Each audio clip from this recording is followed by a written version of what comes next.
It's been years since the US investigated the cause of COVID-19. The FBI has now claimed that they had found evidence suggesting that the virus was caused by a lab leak, but were not allowed to brief the president.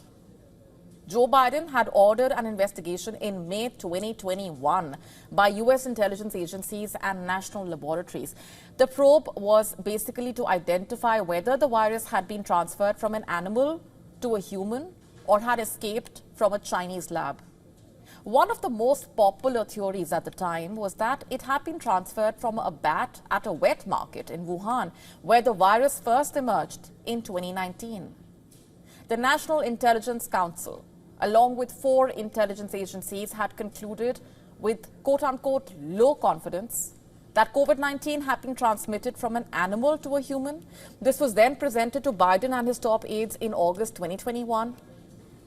Jason Bannon, a former senior scientist at the FBI, has now said in an interview to the Wall Street Journal reportedly that despite being the only national intelligence agency to conclude that a lab leak was likely, the FBI was snubbed from the briefing with Biden.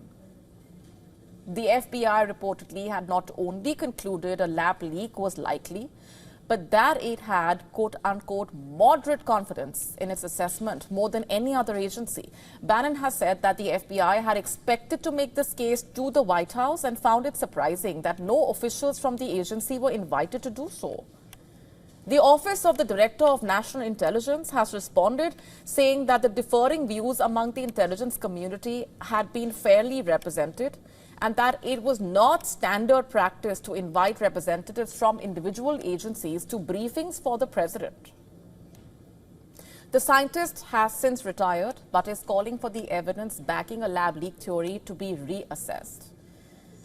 More than 3 years on since the review was published, the debate about the origins of COVID-19 still continuing in US agencies and departments. To stay up to speed with the latest news, download the WION app and subscribe to our YouTube channel.